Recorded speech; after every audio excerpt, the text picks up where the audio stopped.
Freedom Hill. Other churches around in my circle of friends that have interceded for my needs, spiritually, physically, emotionally, and without God, I fall apart. And you're the community of believers that have been a great assistance in my being able to be in Texas for 2 weeks. It was a little more than 2 weeks. But thank you so much for your support. I continue to need your support. It's a hard thing as an American sometimes to say, I need you. I need you. And the folks in Texas let me just kind of backpedal here a little bit. I was put in touch with a couple of brothers who were going to be going to Texas. I wanted to take a team kind of from Wilkes-Barre, but they were already getting ready to leave, and I had a few days that they invited me if I'd like to go with them. And so I kind of climbed on board and went with them, and I figured maybe I could do some, get on the ground and see what's up, and then maybe come back and put together a team. So they took me on. These were two Puerto Rican brothers, and they were a lot of fun. Pat, I don't know how fast you drive, but I will say this. If Rhonda ever complains about your driving, I will recommend that she ride with Pastor Ramon, because 95 is about the average speed. So that will be the cure. Anyways, we had a great time getting out there. We got acquainted with each other, and they had a team of about 8 that were coming the next day that were flying in. And so we got acquainted, the 3 of us, with a host pastor in a church called Church of Champions. And, of course, that sounds like Church of Champions. They must think highly of themselves. But the name of the area was called Champions. And, in fact, believe it or not, this church had one of their staff people who was on American Ninja. I don't know how many of you ever watched that show, American Ninja. That's me, What can I say? I'm all about American Ninja. But they actually had a guy who was a participant. He was on their staff, and he built this obstacle course over there. And, I mean, these people are a church on the move. I mean, they gather no moss over that place.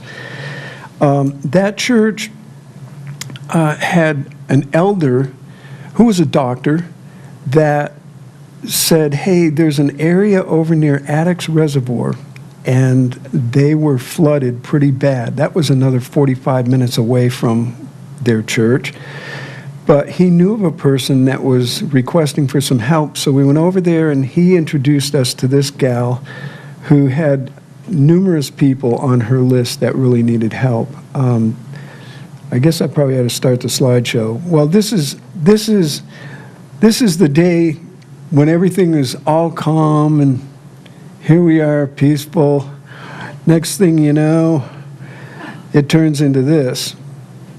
And then this is another scene here. This is our doctor friend. And so he introduced us to a gal who had lots of people that needed help. And they were a part of a Methodist church in the community. So now this is troublemaker number 1 on the left, and the 3 amigos on the right. Actually, this is Pastor David Grigsby on the right with the glasses, and Dave Z, King Dave is what I tell everybody my wife calls me. And then Pastor Ramon next to me, and then Pastor Arnie. And this is what was left of people's life. That was their life. Talked to a pastor and his wife. They said, this is a family that we helped. They said that we spent 20 years investing in our church never going to the doctor, never, going to the dentist. Everything we had, we put into our church, and now it's on the corner. This fellow on the right, his name is Salim, and he was a homeowner who actually rented to the family that you're seeing right there. And Salim was, I think, pretty amazed. He couldn't figure out this bunch of Christians, crazy Christians. But he came around and was very touched by what was going on. And I got to figure out how to do that. This is Leslie. She was our point person. Her husband, Paul, because that van could only carry like 11 people, we had all kinds of wheelbarrows and tools and stuff like that. Her husband, Paul, would go around with his truck and move our equipment from one site to another, wherever we were going. We were able to help 15 families in the 2 weeks that we were there. Most of what we did was demolition work, where, this is the hotel that the church put us up in for the first week. This was down near Bush Airport where our teams were coming in. What we found is by the time you get on the freeway, go up to the church, then go over to the job, we wound up about an hour and a half just tied up in traffic and driving. And so the second week, this is our team, first week's team, and this Church of Champions. We had some really good guys. This guy on my right, Be Your Change, that's Eddie Bishop. He is a guy who is proficient in sign language. And there was a couple in this Bear Creek area in Texas that we were helping who were deaf. He just got right in there and, were able to communicate with them. That same couple I saw on a web page from the Dallas Tribune or something, a senior reporter had shown them being rescued by boat. That's where people were at, being rescued by boat. Anywhere 4.5 feet to 7.5 feet of water in these people's homes. So this was our team. I'll tell you what, we had such a wonderful team. I think one of the takeaways that I want to leave with you on this is Psalm 133. It says, how good and how pleasant it is when brothers dwell in unity. It is like the precious oil on the head running down on the beard of Aaron, running down on the collar of his robes. It is like the dew of Hermon, which falls on the mountains of Zion. For there the Lord has commanded the blessing, life evermore. And these guys, I have never seen a more cheerful, hard-working group of people. The guy with the sort of the cowboy hat on here, up on the right, his name is DC. He was a security guy in Haiti after the earthquake. You don't just go volunteer in Haiti. Pastor Pat, you've been to places, Nicaragua. You got to have people that are security people. And he told us stories about guys with machine guns running after their vehicle, stuff like that. Another guy right here in the white t-shirt is Julio. Me and Julio down by the schoolyard. He's a great guy. Guy's from Allentown, loves the Lord. Brother next to him is Keith. He's a professional bus driver in Manhattan and Staten Island. And then Alex, the guy in the green with the white, he and I just hit it off so well. He's a professional contractor. He showed me some of the kitchens that he's done. They belong in magazines. Kitchens and bathrooms, unbelievable. But it was people like them who were skilled workers that enabled people like me, who are donkeys, basically. And by the way, that fits in with another little word I want to share with you. In God's order of things, it's not ability that he's looking for. It's availability. I'm so thankful that I didn't let my brain figure out every reason why I shouldn't have gone, because I would have missed it. And again, I do want you to know that you are as important as my being feet on the ground in Texas. You are as important to me, because I could not do it without a family like this. Could not. Anyways, that's Joe over here, Peter. Anyways, the brothers, Pastor Ramon, Pastor Alex, just unbelievable that God gave me the privilege. Saw a lot of the American Red Cross. Every day they'd come around with sandwiches, drinks, stuff like that. This was a fun kind of thing that everybody should do at least once in their life. Chipping tile. But you know what? When the Lord's in it, it's work, but it's not. This lady was, I'm trying to remember, I think it was Lisa's mom. I can't remember who that is, but I think her face tells the story if I ever saw it.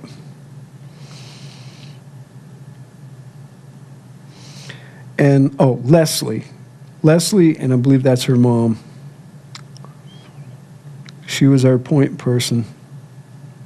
But that's the whole thing right there. By the grace of God, it's like I can't ask for your help, but I can by the grace of God.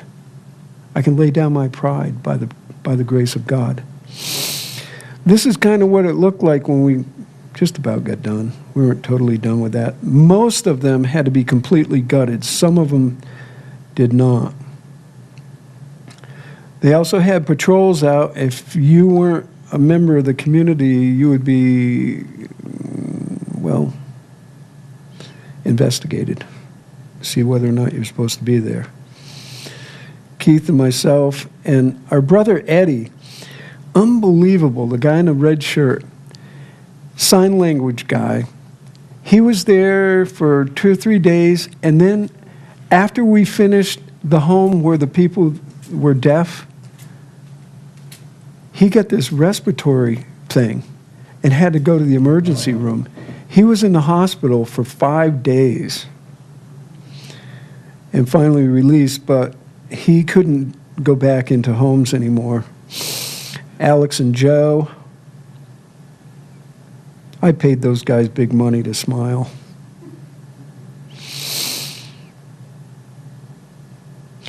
This is Sheila. Sheila's sister was among the flood victims. Sheila drove out from Charlottesville, Virginia, with a van by herself with dehumidifiers, generators, other kinds of tools. And when she saw our team, she was like amazed. And wound up, this is one of the wheelbarrows that we put together. She wound up, this is her sister, Elaine. And I don't think you can see Alex's shirt, but I think it says, "Don't go to church, be the church in action." But anyways, Sheila wound up one day with her van. You'll see a picture at some point. This was a house. This is the deaf people's house.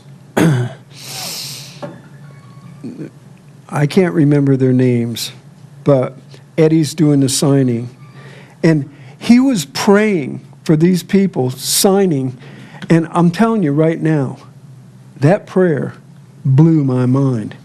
He's signing, he's praying out loud while he's signing. I just had to get that in there. That looked like a pretty good picture.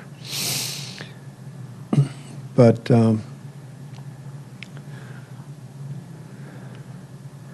this is people's lives, and all the while, we're doing something to serve other people. But this was God's, had a reason for me to be there. He's doing a work deep in my life. I'm thinking, what are you trying to tell me, God? And he's saying, get the trash out of your life. And I think it's in Nehemiah or Ezra. They were rebuilding the temple. And the message there was, take the trash out. And believe it or not, I'll tell you, that's something that God is still at work in my life. I wish I could say it was completely out and everything's good, but there's still areas that God's taken trash out of my life. Now, we had to go Monday Night Football. Pastor David had to invite these guys up to his house, and his wife made chili, even made vegan chili for the vegans. We had a couple of vegetarians, but his wife had this bookshelf. The Pastor David, had been a professional chef before he became a pastor. He actually worked at, and this is Pastor David right here. He actually worked at some pretty high-end restaurants, and so they had a lot of the really good recipes. And so I'm sitting down looking through their cookbooks, and this was one of their family cookbooks that they put together. It's just kind of neat to get acquainted with. Probably we'll have this sometime this winter, red cabbage. How about corn and shrimp soup? Anyways, there's the crew. And that's his wife, Gail. I believe her name is Gail. She's from Louisiana. I like his shirt. All I need is a little coffee and a lot of Jesus.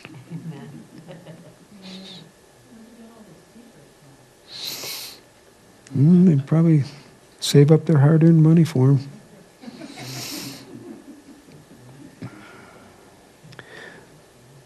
These T-shirts were for sale, by the way, that were trying to raise money. And the one gal went around and got everybody's size and gave each one of our team a T-shirt. I believe this house didn't have anything done whatsoever to it. This is a fellow, Rick Rack.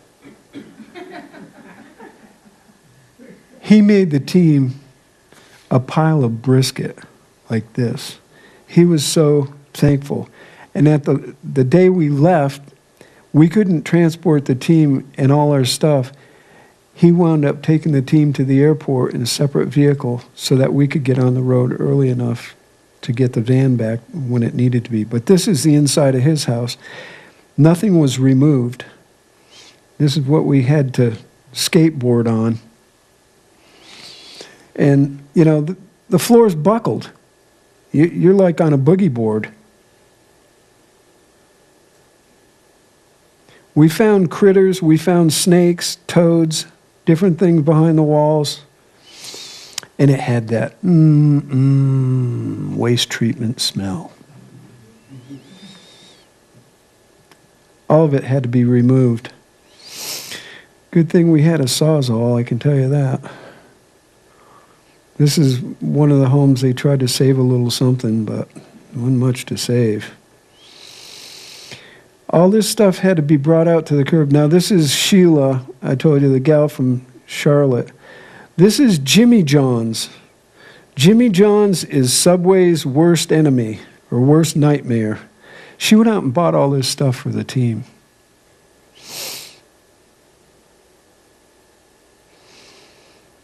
Alex.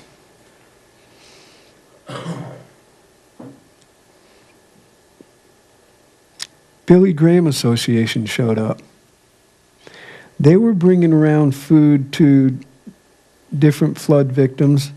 This is Clydale over here. And I think that's, I don't know if that's Tom or if that's Rick. I get them all mixed up. I apologize. If you're watching this at home, I would like to somehow default to the pastor. It's the pastor's fault. Anyway, so this is what's come out of Rick's house. Lots of stuff.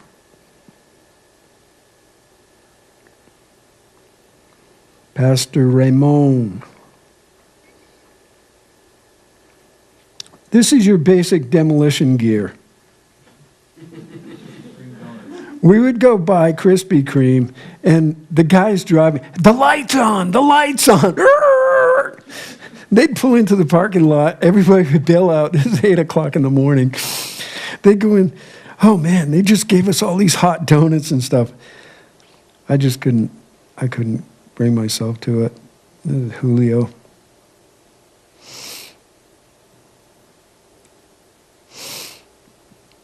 This was at a home of a lady who was a grandmother taking care of her grandchildren, living in the house with mold, and she's on dialysis, I think, 3 days a week. Now, that being said, she's got somebody helping her, this gal right here. Man, I don't know where she got the prayer bug, but man, she could pray. Because Pastor Ramon, we kind of teasing her a little bit, and, oh, you go ahead and pray. No, you pray. You pray. So she prayed. Wow. Amazing. And this is Eddie in the hospital. Yeah. And neat brother. And he didn't have a job. He didn't have a home to go back to in Pennsylvania. And through the way the Lord worked this whole trip out, Julio has some contract with, I think it is like some apartment complex owner, that whenever somebody moves out of their house, he comes in and refurbishes the whole thing, paints, papers, carpet, whatever needs to be done. So he told Eddie, look, man, I got a job for you anytime. This is one of those Kodak moments. You probably never see it again. I paid the guys a lot of money to take that picture.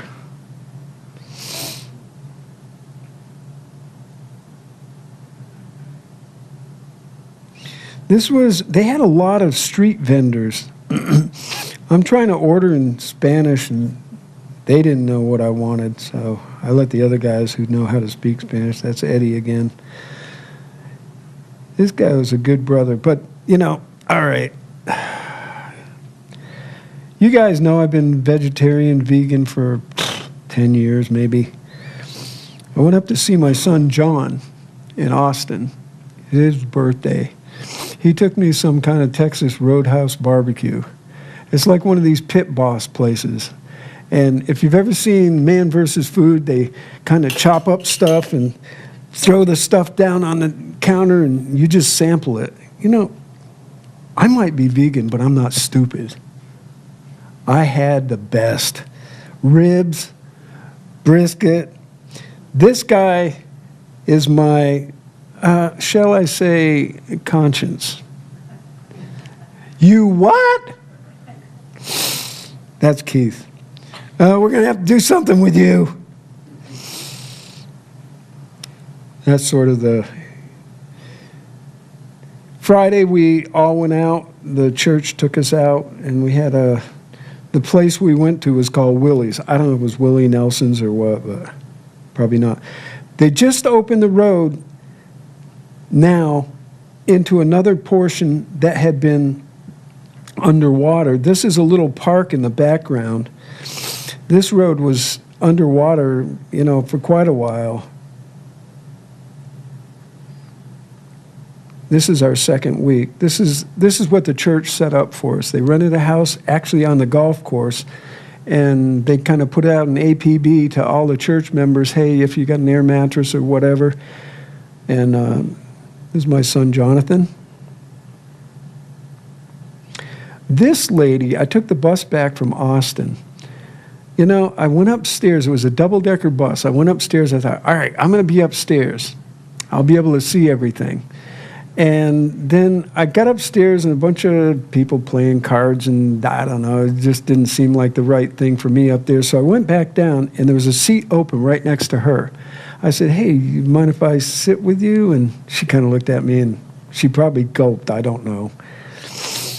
I found out that she's been involved with a ministry called Kairos, which is, I think, originally came out of a Methodist church where they go to prisons for a weekend. Men volunteers go to the men's side of things, gal volunteers to the women's side of things.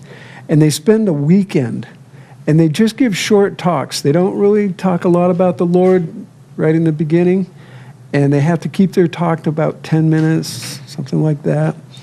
So I just learned so much from her, and she told me stuff about people that she ministered to in these prisons.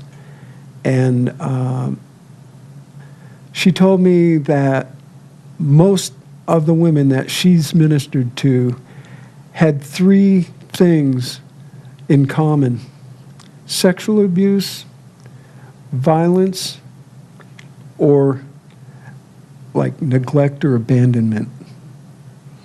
Those are the 3 main components of women that she had ministered to, and some of the stories broke my heart.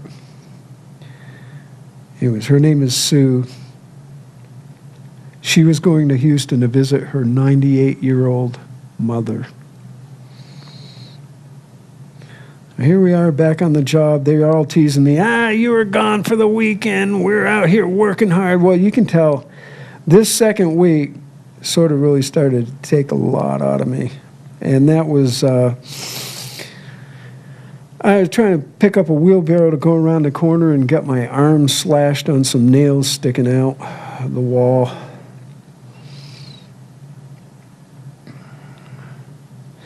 This is kind of how we started our mornings. Just kind of morning prayer. Pastor Ramon would share. This brother in the background, Jay, I believe as a result of 911, his dad died in New York City. He's a police officer. Jay is a police officer. He was a real encouragement to me. This is Elder Moy. He is a part of a church, I think over in Easton. I'm not absolutely sure. But I've got a little thing here I guess I could pass around. What I want you to know is this is not me. This is what other people are saying. And this one brother really said it all. After the work was done, we prayed together, and this is what we would do with people. We would pray with them. Yeah, that's what you want to say, Bear Creek. It was one of the best prayers I have ever heard in my life, and during it, I cried in front of 15 grown men. More than half of them hugged me afterwards, and I don't care who knows that. Anyways, you can pass that around if you want. But Pastor Moy had a lot to do with it. All right, now my pastor friend Ed in in Massachusetts saw this picture. He said, "What are you doing with these Yankee fans? You're a Red Sox fan." I'm like, well, when the Yankees and the Red Sox fans unite, I don't know if I can say this how can I say this nicely? We take names and you can fill in the blanks.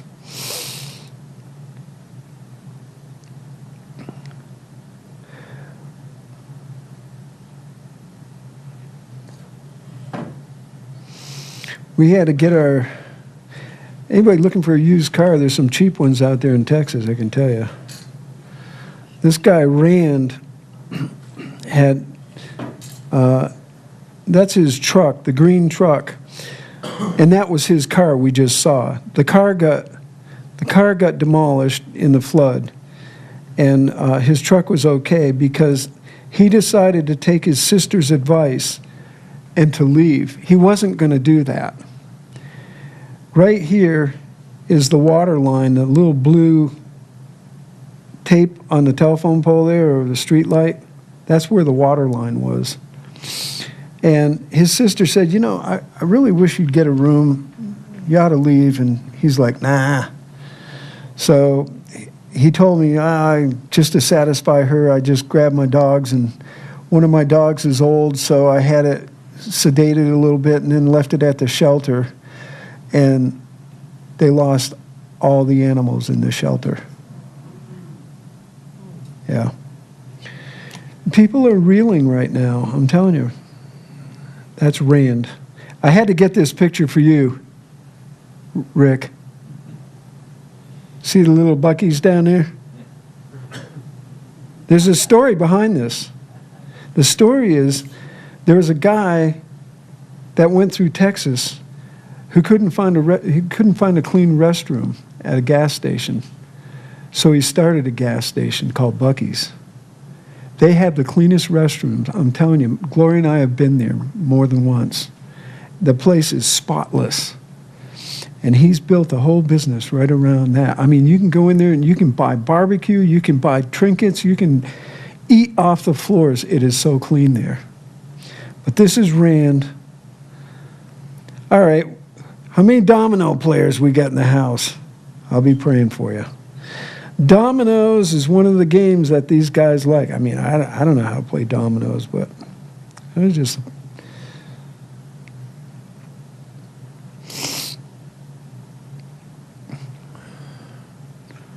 Some of these houses look like, people are fairly well off.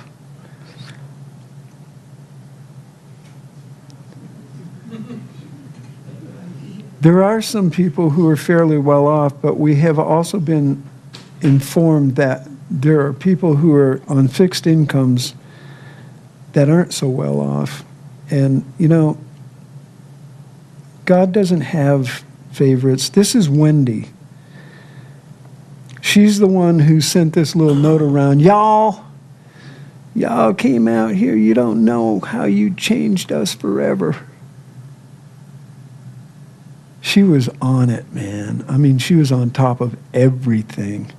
She made sure our socks, our clothes, anything that need to be washed, you put them in that bag, we'll have somebody come and pick them up. And when we got home from wrecking a house, those clothes smelled fresh. This was a house that when the floodwaters came in, this lady decided she's putting her cats in the upstairs and she's leaving.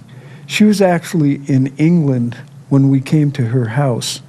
And Wendy had to get in touch with her just to make sure that, we had permission to go in there and start helping. And we found out, I said, hey, do you think the insurance company has seen any of these pictures yet? Or, well, they're supposed to come on Saturday. So that Saturday wasn't going to be the day we were there, so we just took a few things out to the street, and that was it. She was going to get somebody to go. It was rank. It just smelled so bad.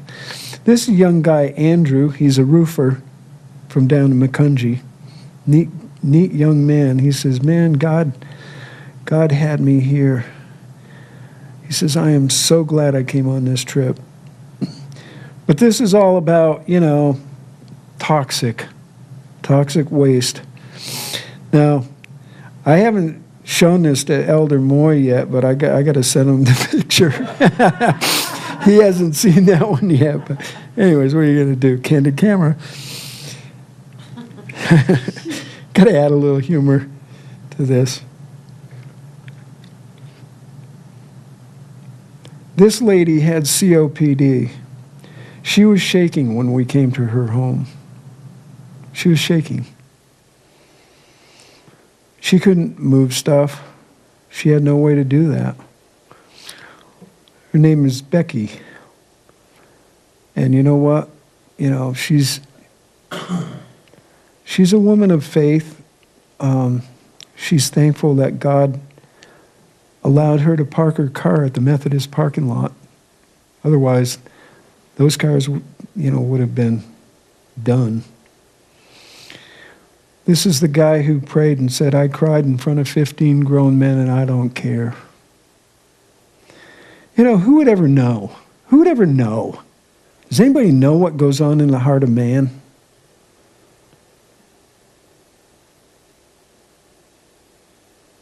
Elder Moy prayed the prayer too. He's an amazing guy. Yeah. Gosh, I need a intravenous.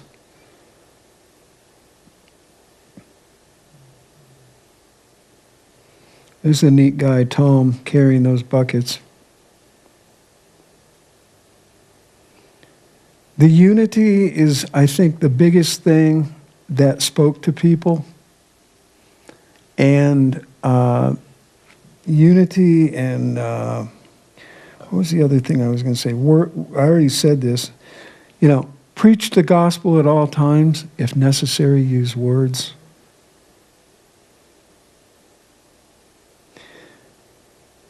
This guy here fought 2 wars, Afghanistan and Iraq. I mean, come on. How old is he, 16? This is Alex on the left behind Pastor Ramon and his son, Alex Jr. in the red. Neat people.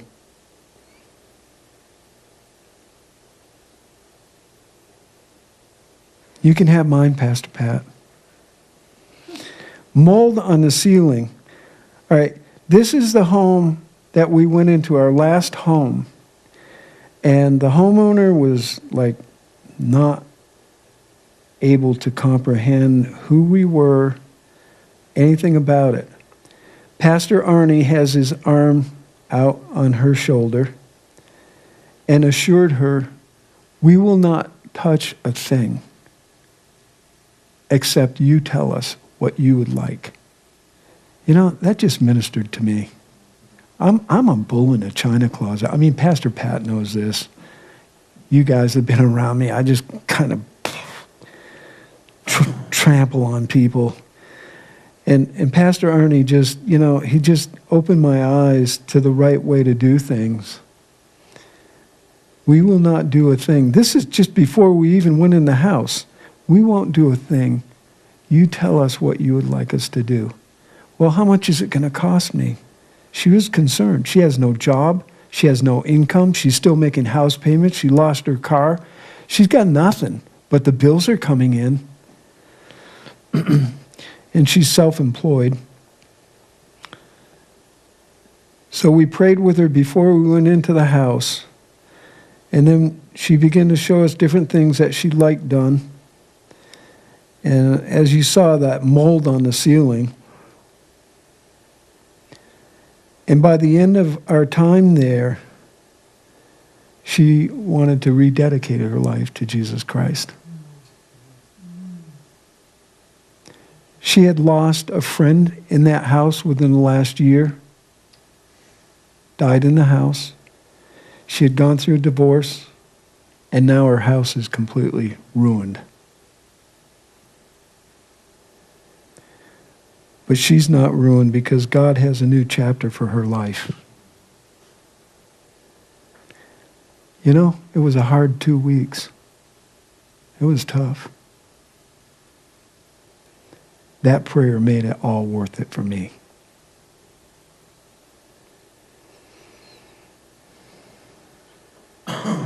It's really funny too because Pastor or Elder Moy, he's praying, he's got this accent, and it's kind of like, okay, repeat after me.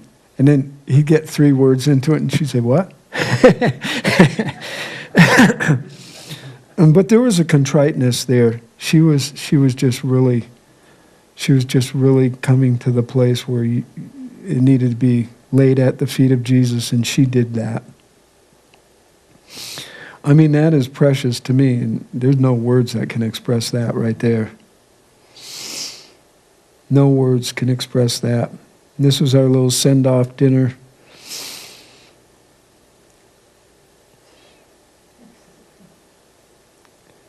This was the highest honor I could ever receive.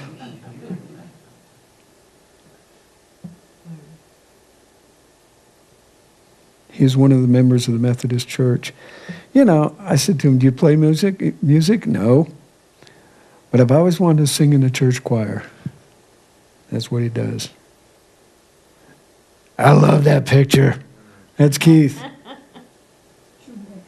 He's a great guy. Keith is such a neat guy. He stayed for 2 weeks. Pastor Arnie and Wendy. It was Leslie's birthday, and all right, and this is our morning. We left, leaving Texas. Sun's just coming up. When the sun comes out, and it's beside the town.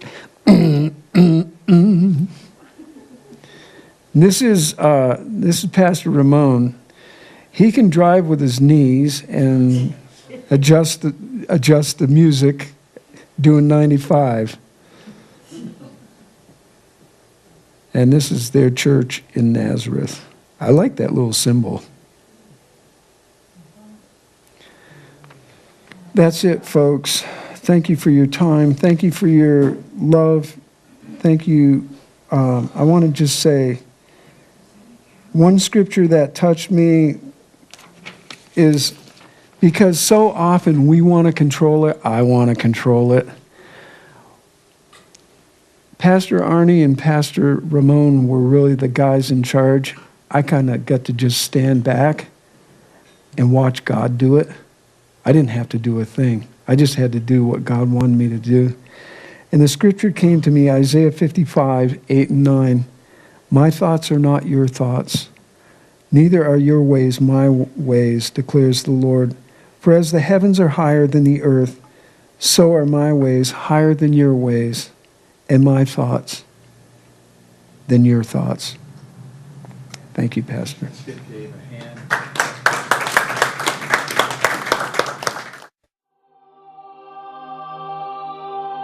Freedom Hill.